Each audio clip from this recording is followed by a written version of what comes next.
Hi, Gary Brown here from Tackle Tactics. Today what I'm going to do is I'm going to show you the running Paternoster rig. So before I've shown you the Paternoster rig where you can use one hook or two hooks as a swivel and a sinker. The sinker goes down the bottom and then come up and you have two loops coming out, and then on those you put your hooks and then you put a swivel above. So what I've just made here, I've just made up a little short leader. Now that short leader is going to go on to one of these. Right.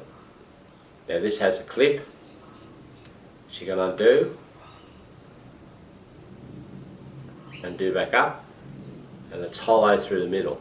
I have two sizes here. They're two different colours, two different sizes.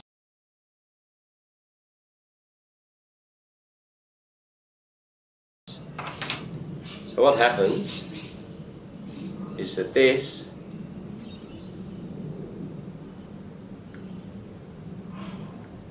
which has a loop in the end, right, there's a loop that I've made in the end, and I hook it over,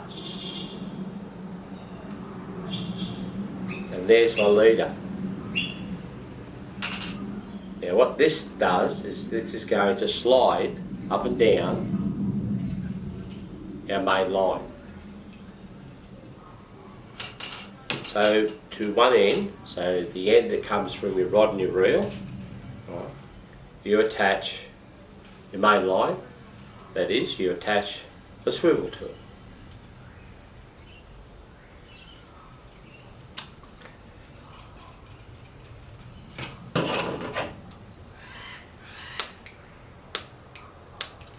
And the distance that goes between that swivel and this swivel, that'll be up to you.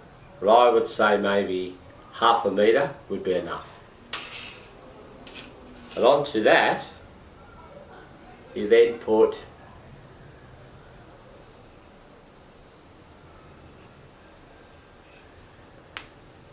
that slides up and down, and you thicken yourself off. Okay, that's good. But what's going to stop it at the other end? Yep, you got it right. That's another swivel.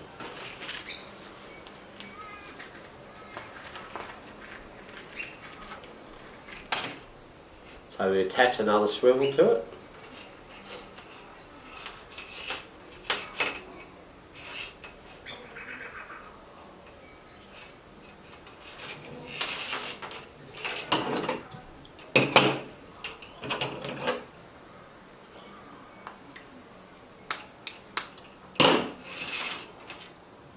And what happens is that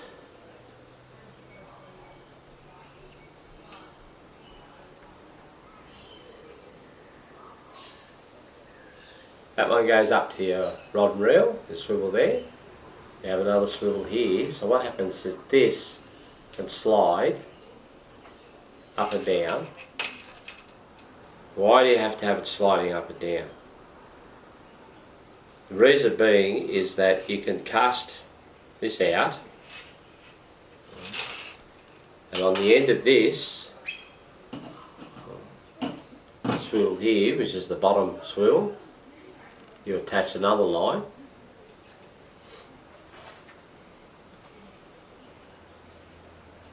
and you tie that off, and to that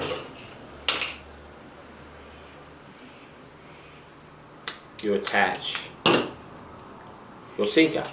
And your sinker may be one of these with a swivel on the top, maybe a snapper sinker like this one, or it might be a star sinker. You can get star sinkers that have swivels on the top. So how do you attach that?